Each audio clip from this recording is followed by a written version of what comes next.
नमस्कार, आप देख रहे हैं प्राइम टीवी और मैं हूं आपके साथ ज़ेबा अली। वक्त हो गया है प्राइम उत्तर प्रदेश का। बढ़ते हैं पहली खबर की ओर। मुख्यमंत्री योगी आदित्यनाथ ने अयोध्या में हुए गैंगरेप की घटना में आरोपी मोहित खान और पुलिसकर्मियों पर सख्त कार्रवाई करने का आदेश जारी कर दिया है, जिसके बाद सपा अध्यक्ष अखिलेश यादव ने आरोपी के डीएनए टेस्ट की मांग की है, जिस पर तंज कसते हुए बसपा मुखिया मायावती ने ये कहा है कि सपा को ये भी बताना चाहिए कि उनकी सरकार में ऐसे आरोपियों के खिलाफ कितने डीएनए टेस्ट हुए हैं। वहीं अब काफी इंतजार के बाद अयोध्या के सांसद अवधेश प्रसाद ने भी डीएनए टेस्ट की मांग की है।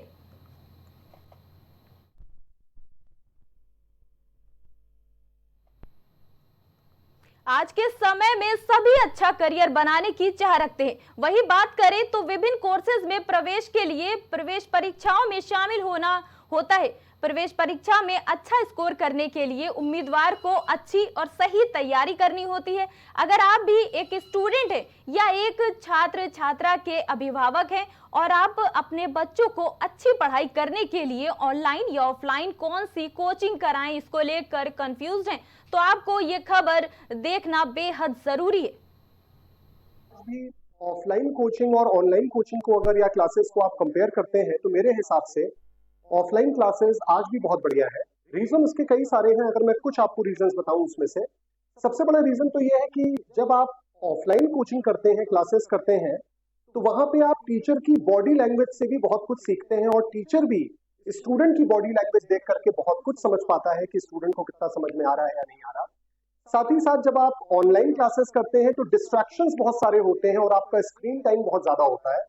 डिस्ट्रैक्शन तरह तरह के हो सकते हैं। भाई घर में आप अगर हैं तो घर में तरह तरह के काम होते हैं, आपका कोई पेट है, फोन आ गया, कोई घर पे आ गया, दरवाजा खोलने जाना पड़ रहा है।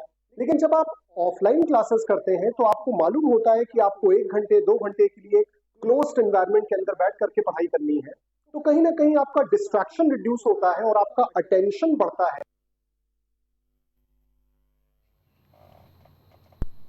आगरा के ताजमहल में 2 युवकों के तेजो महालय शिव मंदिर पर जल चढ़ाने से विवाद हो गया। दरअसल अखिल भारत हिंदू महासभा ने यह दावा किया है कि बीते दिन 2 युवकों ने ताजमहल में गंगा जल चढ़ाया। वहीं दोनों युवकों का गंगा जल चढ़ाते वीडियो भी वायरल हुआ।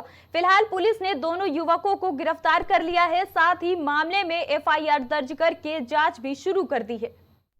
दुनिया की खूबसूरत इमारत ताजमहल एक बार फिर से सुर्खियों में है। आपको बता दें, आज ताजमहल के अंदर 2 युवक आम पर्यटक बनकर जाते हैं और साथ में गंगा जल लेकर जाते हैं। सीआईएसएफ की आंखों में धूल झोंक कर उस गंगा जल को ताजमहल के अंदर बने मुख्य मकबरे पर जो सीढ़ियां हैं उन पर ले जाकर उंडेल देते हैं। हालांकि जो सीआईएसएफ कर्मी हैं उन्होंने उन युवकों को वहां पर पकड़ लिया और आगरा पुलिस के हवाले कर दिया। सीआईएसएफ के कमांडेंट की ओर से आगरा पुलिस को इसकी तहरीर दे दी गई है और पुलिस आगे की कार्रवाई में जुट गई है। कैमरामैन वाशिद हुसैन के साथ जावेद खान, प्राइम टीवी, आगरा।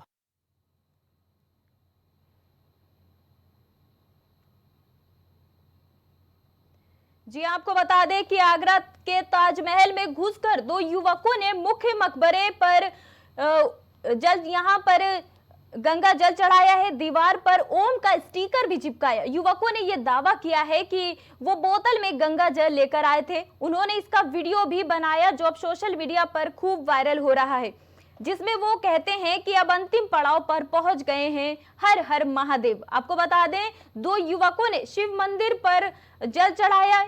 यहाँ पर यह ताजमहल की घटना सामने आई है, जिसका वीडियो सोशल मीडिया पर खूब वायरल हो रहा है। जी, आपको बता दें, आगरा के ताजमहल में घुसकर 2 युवकों ने मुख्य मकबरे के ऊपर गंगा जल चढ़ाया। दीवार पर ओम का स्टिकर भी चिपकाया। अब इस मामले को लेकर सीआईएसएफ ने दोनों युवकों को आगरा पुलिस के हवाले कर दिया है। ये अखिल भारत हिंदू महासभा के कार्यकर्ता श्याम और विनेश कुंतल है, मथुरा के रहने वाले हैं। हिंदू महासभा का ये दावा है। आपको बता दें, डीसीपी आगरा सिटी सूरज राय ने बताया कि 2 युवक ताजमहल के अंदर गए। उन्होंने बोतल से परिसर में जल गिराया। सीआईएसएफ ने दोनों युवकों को हिरासत में ले लिया। सीआईएसएफ की ओर से लिखित तहरीर पर दोनों युवकों पर मुकदमा फिलहाल दर्ज कर लिया गया है। आपको बता दें, मथुरा की अखिल भारत हिंदू महासभा जिलाध्यक्ष छाया गौतम ने बताया कि 31 जुलाई को मैं श्याम और विनेश कुंतल के साथ कासगंज जिले के सोरो में कावड़ में गंगा जल लेकर चली गई थी। 2 अगस्त की रात मथुरा पहुंची, जहां ये पूरा मामला सावन के महीने में पूजा को लेकर के है। यहाँ पर अधिक मामले में ये देखा गया है कि लोग ताजमहल में कभी नमाज पढ़ने की कोशिश करते हैं तो कोई पूजा करने की कोशिश करता है, और ऐसा ही कुछ मामला एक बार फिर से सामने आया। इस खबर पर अधिक जानकारी के लिए आगरा से हमारे संवाददाता जावेद जुड़ चुके हैं। जी जावेद, ताजमहल में तहखाने के दरवाजे पर जिस तरह से युवकों ने गंगा जल चढ़ाया है, क्या है पूरा मामला? जी देखिए, आपको बता दें आज एक ऐसा मामला सामने आया ताजनगी आगरा के अंदर कि 2 युवक सुबह ताजमहल में आज जाते हैं और अपने सामने एक साधारण पानी की तरह बोतल के अंदर गंगा जल को लेकर पहुंचते हैं। एक आम पर्यटक बन के पहुंचते हैं और ताजमहल के अंदर जाने के बाद में वो अपनी कुछ वीडियो क्लिप भी बनाते हैं। जब वो ताजमहल के अंदर मुख्य मकबरे पर पहुंचते हैं तो मुख्य मकबरे में जो बेसमेंट में जाने के लिए जो कब्र है शाहजहां मुमताज का जो जाने का रास्ता है, वहाँ सीढ़ियों पर जो बोतल में लेके गंगा जल जाते हैं, उस बोतल से वहाँ पानी को उड़ेलते हुए नजर आते हैं, पानी को वहाँ छिड़काव करते हुए नजर आते हैं। तो जिस वक्त उसको ताजमहल के अंदर इस तरह के कब्जे करने के बाद में जो जांच सुरक्षा कर्मी या ताजमहल की सुरक्षा में तैनात रहते हैं, उनको पता लगता है, वो आकर तुरंत उन युवकों को हिरासत में ले लेते हैं, पकड़ लेते हैं और उनको आगरा पुलिस के हवाले कर दिया जाता है। हालांकि इस मामले में जो है सीआईएसएफ के जो कमांडेंट है, उन्होंने आगरा पुलिस को थाना ताजगंज के अंदर पैरवी भी दी है और आगरा पुलिस ने उन युवकों को गिरफ्तार कर लिया है और आगे की कार्रवाई में जुट गई है। जी जावेद, आपसे जानना चाहेंगे कि जिस तरह से इस घटना की पूरी जिम्मेदारी अखिल भारत हिंदू महासभा ने ली है, बावजूद इसके कि कई याचिकाएं अदालत में पहले से ही विचाराधीन हैं, तो यहाँ पर क्या हम ये कह सकते हैं कि ये जानबूझकर हिंसा को छेड़ने की साजिश है? बिल्कुल, देखिए कहीं ना कहीं ये कोई पहला मामला नहीं है। ताजनगी आगरा के अंदर ताजमहल को लेकर ये कोई पहला मामला नहीं है। इससे पहले भी कई बार इस तरह की जो काम है, जो कई जो महल जिस तरह से ताजमहल को हिंदू अखिल भारत महासभा कहते हैं, कई जो महल कहते हैं, तो इस तरह के काम पहले भी वो कर चुके हैं। और इस सावन के महीने के अंदर जो कोर्ट है न्यायालय है आगरा का, उसमें जो ताजमहल के अंदर जलाभिषेक करने के लिए, दूधाभिषेक करने के लिए एक याचिका भी दायर की गई और जिसकी सुनवाई भी वहाँ पर विचाराधीन है मामला। इसमें 16 अगस्त को इसमें सुनवाई भी होनी है। तो कहीं ना कहीं देखें ये जो मामला है ताजमहल का, कहीं ना कहीं सुर्खियों में लगातार बना रहता है। अभी पिछले सोमवार की बात करें तो पिछले सोमवार को भी जो है एक कांवड़ महिला जो है कांवड़ लेके ताजमहल के गेट तक पहुंची है, जहां पर आगरा पुलिस बैरिकेडिंग लगाकर उनको वहां अंदर जाने के लिए रोक दी है।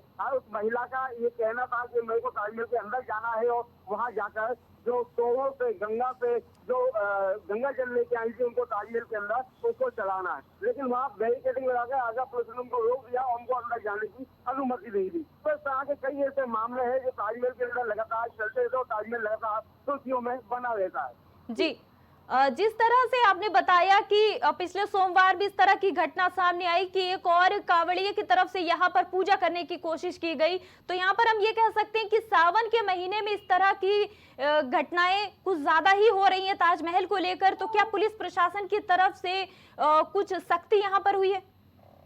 बिल्कुल, लगातार देखिए जिस तरह से जो सावन का महीना स्टार्ट हुआ है, शुरू हुआ है, तभी से जो है जो हिंदू महासभा के लोग हैं वो सक्रिय हुए हैं। कहीं ना कहीं किसी भी तरह से वो ताजमहल के अंदर जाने की कोशिश कर रहे हैं लगातार। और ये जो 2 युवक आए थे, ये भी बिना किसी को सूचना दिए जो है अंदर प्रवेश कर गए और कहीं ना कहीं जो सीआईएसएफ जो जांच ड्यूटी पर जवान तैनात रहते वो उस वक्त वहाँ पर नहीं थे जिस वक्त वहाँ पानी डाले। तो कहीं ना कहीं जो हिंदू महासभा के लोग हैं वो ताजमहल के अंदर जाने की लगातार कोशिश कर रहे हैं, जिसको लेकर के आगरा प्रशासन लगातार उनको अलग मोड पर है और यहाँ चाक चौबंद व्यवस्था और ज्यादा पुलिस ने कर दी गई है आज की घटना को लेकर के। तो आने वाले जो 2 सोमवार है वो कहीं ना कहीं जो पुलिस ताजमहल की सुरक्षा है उनके लिए चुनौती बने हुई। जी जावेद खान जी, बहुत धन्यवाद आपका इस खबर पर जुड़ने के लिए।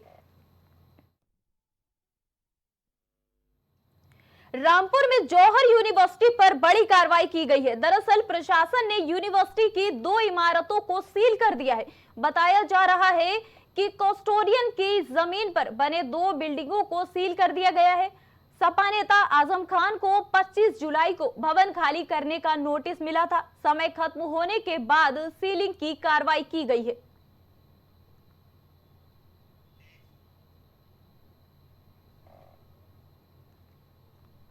अगली खबर महोबा से है। बता दें कि महोबा जिले के पनवाड़ी थाना कस्बे में जहां निजी भूमि से बालू निकालने का काम किया जा रहा है, ऐसे में ग्रामीण अपने ट्रैक्टरों से अधिकृत खदानों से वैध रूप से बालू लाकर बाजार में बेचते हैं। लेकिन सरकारी विभागों में भ्रष्टाचार की गहरी जड़ों को उखाड़ फेंकने के लिए प्रदेश की योगी सरकार भले ही अभियान चला रही हो, लेकिन महोबा जिले में भ्रष्टाचार कम होने का नाम नहीं ले रहा। बालू का परिवहन कर रहे ट्रैक्टर ड्राइवर ने पुलिस अधीक्षक को शिकायती पत्र सौंपकर 2 सिपाहियों पर 15,000 रुपए ऐंठने का आरोप लगाते हुए कार्रवाई करने की मांग की है। 15,000 रुपया दिया किसको दिए? टिंकी मसरा के सामने मेडिकल है, हाँ, वहाँ गाड़ी खड़ी थी, पुलिया के पास हम बैठे थे। फिर हमने रुपये दिए, फिर गाड़ी गई, फिर ट्रैक्टर आउट किया। कौन सी गाड़ी पे? 100 रुपये। कौन था स्कॉर्पियो पे? सफ़ेद कलर कौन था उसमें? पवन हरबन भैया बैठे थे उसमें, जो उतर गए तो बोले जहाँ पैसा तो हम पुलिया से पैसे देने गए, हम इनके गाड़ी में बैठ गए। तो आपने अधिकारियों को सूचना दी इसकी? हमने नहीं दी, फिर बाद में दी दूसरे दिन। अबे नहीं, हमने कहा पर एसपी के पास जा रहे हैं, पूरे चले जा अच्छा किसके पास, कोई दिक्कत नहीं। तो आप सूचना देने कहाँ जा रहे हो? महोबा। खबर अब रोहा से है।